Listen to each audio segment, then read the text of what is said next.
बेरमपुर मध्य प्रदेश की वादियों में बसा एक खूबसूरत गांव। लेकिन इस गांव में छिपे थे कुछ ऐसे भयानक रहस्य जिन्होंने उस सदी में निवास करने वाले साहसी लोगों के दिल में भी एक खौफ पैदा कर रखा था।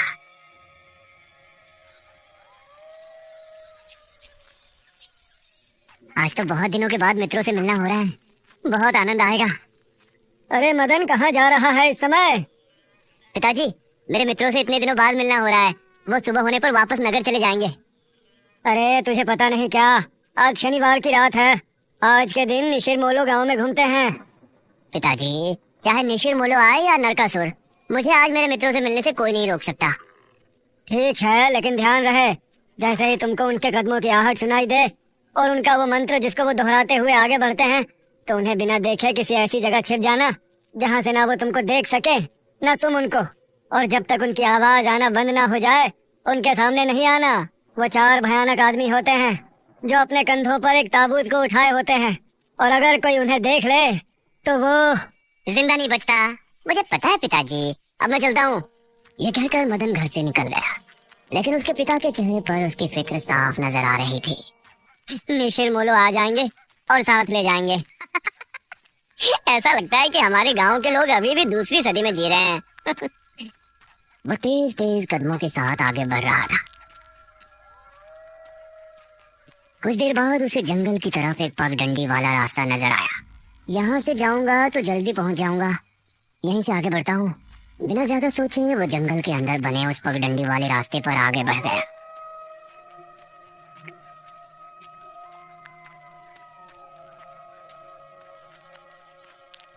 आज तो बहुत मजा आने वाला है, मिलकर खूब मदिरा पान भी करेंगे। तभी उसे भारी कदमों की आहटों के साथ कुछ आवाजें सुनाई देने लगी। इन आहटों और आवाजों को सुनकर वो एकदम से चौंक पड़ा और उसकी आंखें डर से बड़ी हो गई। हे भगवान! वो जल्दी से झाड़ियों की तरफ भागा और उनमें छिपकर बैठ गया। वो झाड़ियों की ओट में बैठा लंबी लंबी सांस ले रहा था। वो आवाजें अब और ज्यादा साफ होने लगी थी। उसे यकीन था कि अब वो लोग उसके करीब ही आ रहे हैं। उसने धीरे धीरे छिपकर अपनी एक आंख से उनको देखा और वो हैरान रह गया। भगवान,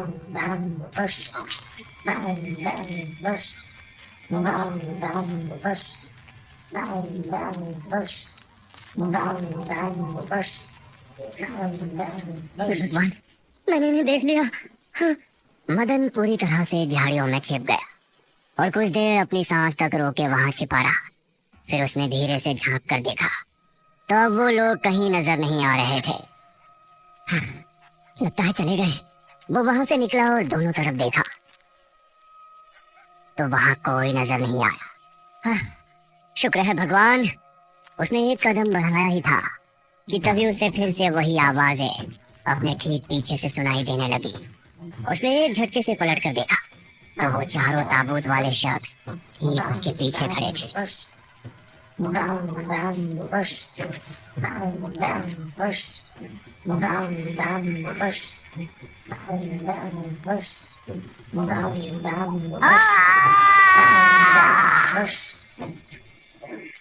इस तरफ जब देर रात भी मदन वापस नहीं लौटा तो उसके पिता को उसकी चिंता होने लगी। उसने गांव के एक आदमी विपुल को साथ लिया और जंगल की तरफ रवाना हुआ।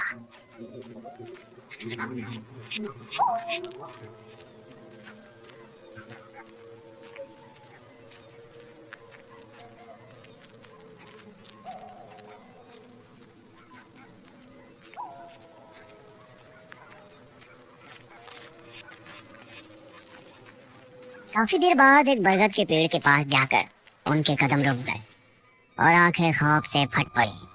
उन्होंने मदन को रहस्यमयी परिस्थिति में पाया। उसके चेहरे पर डर और आंखों में खौफ ऐसा नजर आ रहा था कि जैसे उसने हादसे से पहले बहुत ही भयानक मंजर देखा हो। मदन! 400 साल बाद अंधेरा जंगल, सुनसान रास्ता, चारों तरफ सिर्फ पेड़ पौधे और कोहरा। मेघना उनके बीच अकेली खड़ी थी। कोई है? यहाँ कोई है? उसने कुछ कदम आगे बढ़ाए। उसके सवाल का कोई जवाब तो उसे नहीं मिला, लेकिन कुछ टपकने की टप टप की आवाज अब उसे बराबर आ रही थी। नहीं यहाँ क्या कर रही हूँ? कौन लाया है मुझे यहाँ पर? वो खुद को वहाँ पाकर बहुत परेशान थी। तभी उसने देखा कि कोई चीज उड़ती हुई उसी की तरफ आ रही है। वो उसे हैरानी से देखने लगी। पास आने पर पता चला कि वो कोई विशालकाय भयानक पक्षी था। मेघना उससे बुरी तरह से डरकर भागने लगी और वो उसका पीछा कर रहा था। मेघना ने उसे पीछे पलटकर देखा तो वो उसको पकड़ने ही वाला था, लेकिन तभी मेघना एक पेड़ से टकराई। उसने देखा कि उस पेड़ से हरे रंग का पानी टपक कर नीचे गिर रहा था। मेघना उस हरे पानी को गौर से देख रही थी। तभी अरे ओ मेघना, उठ जा यार, कब तक सोएगी? मेघना आंखें मलते हुए नींद से जागी। उसने देखा कि सुबह के 9 बज चुके थे। ओह शिट, हम तो लेट हो गए। तूने मुझे उठाया क्यों नहीं? मेघना अपनी एक पार्टनर इशिता के साथ दिल्ली में रह रही थी, जहां वो एक लैब में काम किया करती थी। दोनों ने साथ नाश्ता किया और फिर तैयार होकर अपनी लैब के लिए निकल गई।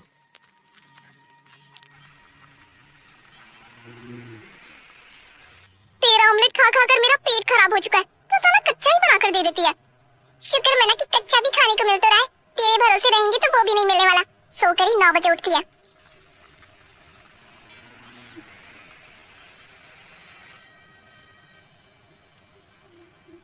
ये दोनों लैब में पहुंची और वहां जाते ही इशिता के पास प्रोफेसर जयदेव की कॉल आई। तुम दोनों ने इस बार बहुत समय ले लिया है। जो एंटीडोट बनाने का काम तुमको दिया था वो पूरा करोगे या नहीं?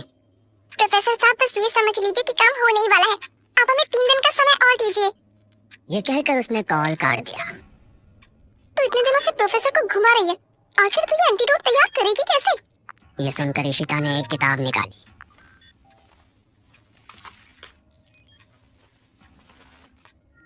यार देख ये किताब, इसमें बहुत से ऐसे लिक्विड के बारे में लिखा है जिनकी कहानी पुरानी दंत कथाओं और लोक कथाओं से जुड़ी है। तो तू कहना क्या चाहती है? मुझे इस किताब में बहुत ही अनोखे लिक्विड के बारे में पता चला है, जिसे मृत्युंजय अमृत कहते हैं। हम उस लिक्विड का टेस्ट करेंगे और अगर वो हमारे काम का निकला तो उसे यूज भी कर सकते हैं। मृत्युंजय अमृत? देख मैं तेरे साथ कहीं नहीं जाने वाली हूँ। ये सब बातें बकवास होती हैं। अरे देख तो सही, इस पेड़ से हर पूर्णमासी की रात ये हरा लिक्विड टपकता है। तभी मेघना ने देखा कि उस पन्ने पर किसी मृत्युंजय अमृत के बारे में लिखा था और उसमें ठीक वही पेड़ दिखाया गया था जो मेघना रोजाना अपने सपने में देखा करती थी। मतलब उस हरे पानी की बात ही इस किताब में लिखी थी। हे भगवान, क्यों हिला डाला ना? है ना इंटरेस्टिंग? मेघना ने कुछ सोचा और फिर जवाब दिया, हाँ, तो हम दोनों कल ही बीरमपुर गांव के लिए निकलते हैं।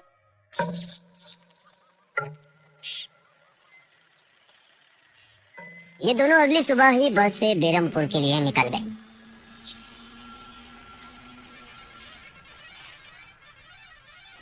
वैसे एक बात बता, तू मेरे साथ वहां जाने के लिए एक ही बार में कैसे राजी हो गई?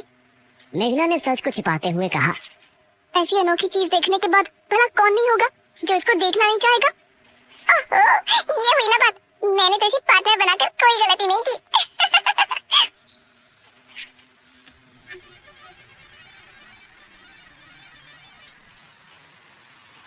ये दोनों 5 घंटे के सफर के बाद एक जगह उतरे।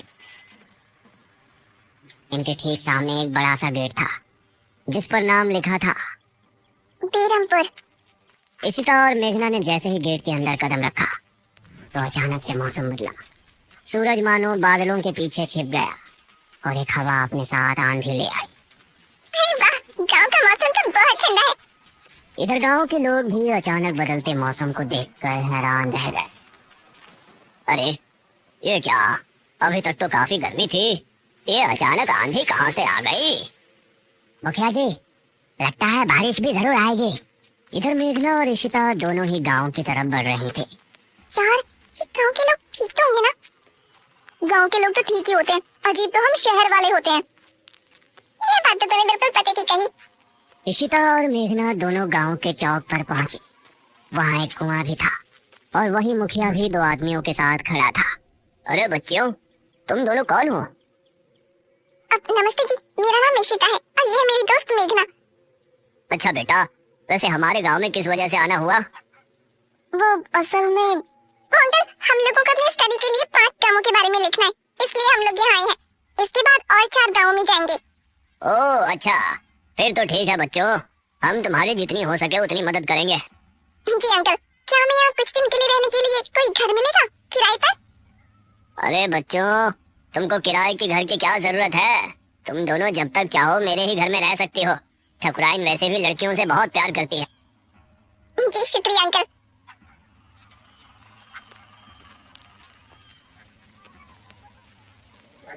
मुखिया इशिता और मेघना को अपने घर ले आया। तभी घर के मंदिर में जल रहा दीपक बुझ गया। अजी सुनती हो ठकुराइन? जी आई। ठकुराइन कमरे से बाहर आई। नमस्ते आंटी। नमस्ते बेटा। ओ जी, ये प्यारी प्यारी बच्चियां कौन है? ये दोनों शहर से अपनी पढ़ाई के सिलसिले में आई हैं। हमारे गांव के बारे में लिखना चाहती हैं। वो क्या होता है रे वो? रिसर्च करने आई हैं। तभी वहां पर एक और लड़का आया। क्या कहा? हमारे गांव पर रिसर्च? इशिता और मेघना ने उसे देखा। भला हमारे बेवकूफ गांव में आपको क्या मिल सकता है? ये सुनकर इशिता और मेघना हैरान रह गई। चुप करो अनुज, ऐसे कोई अपने गांव में बोलता है क्या? ये मेरा बेटा है अनुज। अनुज ने मेघा और इशिता की ओर देखा और उन्हें हाथ जोड़कर नमस्ते किया। नमस्ते बेटा अनुज, जरा इन दोनों को वो खाली कमरा दिखा दो जो तुम्हारे कमरे के बराबर में है। ठीक है पिताजी। आओ देवियों। देवियों? अनुज कॉरिडोर से होते हुए उनको कमरा दिखाने ले जाने लगा। इसी समय गांव के मंदिर में बैठा पुजारी भगवान की आरती कर रहा था। तभी अचानक से दिया बुझ गया। ये संकेत तो ठीक नजर नहीं आ रहे। हे प्रभु रक्षा करना। वैसे आप लोगों को रिसर्च करने के लिए यही गांव मिला था? अरे हम लोगों को 5 गांवों के बारे में लिखना है, तो इसलिए जो भी गांव पास दिखा चले आए। इसके बाद और किसी गांव में जाएंगे। अच्छा, वैसे यहाँ कुछ ऐसा है जो कि रहस्यमय या ऐतिहासिक हो? हाँ है ना, एक राजमहल। राजमहल यहाँ? हाँ, 400 साल पहले जो यहाँ के राजा हुआ करते थे, उनका महल। वैसे अनुज, क्या तुम हमें उस महल में लेकर चलोगे? हाँ, तुम लोग जाना चाहोगे तो जरूर। तो ठीक है, रात को जब सब सो जाएंगे तो हमें वहाँ ले चलना। यह सुनकर मेघना इशिता को हैरानी से देखने लगी। रात के समय तुम लोग मजाक तो नहीं कर रहे? नहीं, हम तो चलने को तैयार हैं। तुम्हें डर लग रहा है तो बताओ। मेरा गांव है ये, मुझे क्यों डर लगेगा? ठीक है, ले चलूंगा, लेकिन पिताजी को और माँ को पता नहीं चलना चाहिए। ग्रेट, तो बताओ किस टाइम आ रहे हो? 12 बजे तक पिताजी और माँ दोनों सो जाएंगे। मैं उसी समय तुम लोगों को ले आऊंगा। हाँ सही है। ये कहकर अनुज ने उन्हें कमरे में छोड़ा और वहाँ से चला गया। ये क्या?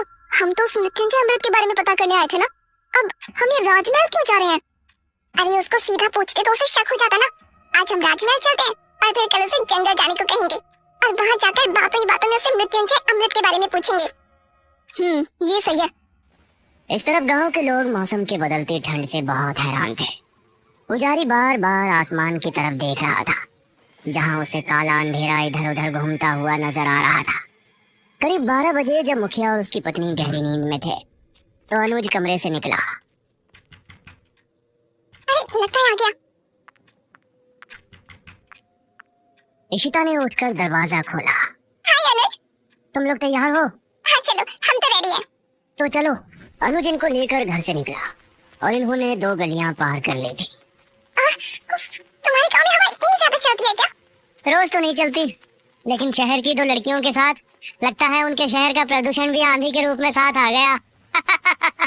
कुछ देर चलने के बाद ये तीनों एक बड़े से राजमहल के सामने खड़े थे, जिसे देखकर मेघना को कुछ याद आने लगा। ऐसा लगता है कि इस राजमहल को मैंने पहले कहीं देखा है। ये है राजमहल राजा सूरजभान का। वाकई में काफी आलीशान है। ये कहते हुए इशिता ने अपने कैमरे में उसकी एक फोटो ली। हमें खिड़की से अंदर जाना पड़ेगा, इसका दरवाजा सालों से जाम है। ये तीनों एक खिड़की के रास्ते राजमहल में पहुंचे और वहां की हर एक चीज मेघना को जानी पहचानी लग रही थी। इस तरफ गांव में आंधी का बहाव बढ़ने लगा था। सभी अपने अपने घरों में आराम से सो रहे थे।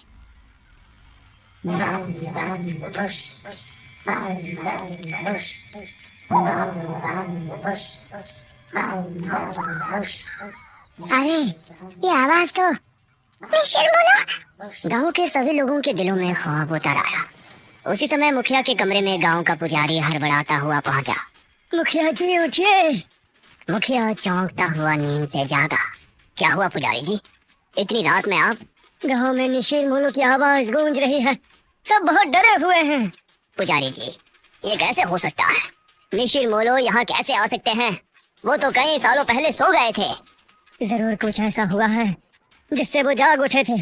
हमारा मन बहुत विचलित हो रहा है। गांव के सभी लोग अपने अपने घरों में जाग चुके थे और डरे बैठे थे। यह आवाज सभी के दिलों में खौफ पैदा कर रही थी। मेघना, इशिता और अनुज तीनों इस बात से बेखबर राजमहल में घूम रहे थे। ये कैसी आवाज है? हाँ, मैंने भी सुनी।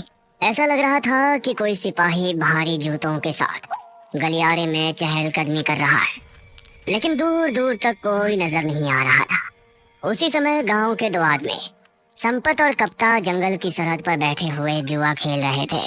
अरे संपत यार, चल घर चलते हैं, अब बहुत समय हो गया। ओहो, अब तू हार रहा है तो घर चलते हैं। अरे चुपचाप पूरी बाजी खेल, इससे पहले तो मैं तुझे जाने नहीं दूंगा। हाँ। ये सुनकर कप्ता फिर से उसके साथ पत्ते बांटने लगा। उन दोनों को यह आवाज सुनाई दी। तेज आंधी की हवाओं में उनकी आंखें बहुत मुश्किल से खुल रही थी। उन दोनों ने देखा कि सामने से चार आदमी अपने कंधों पर एक ताबूत उठाए मंत्र पढ़ते हुए चले आ रहे हैं। संपत और कप्ता इससे पहले कुछ करते, वो चारों आकर उनके सामने रुक गए। हवा का रुख थोड़ा कम हुआ। वो चारों अपनी लाल चमकती आंखों से संपत और कप्ता को घूर रहे थे।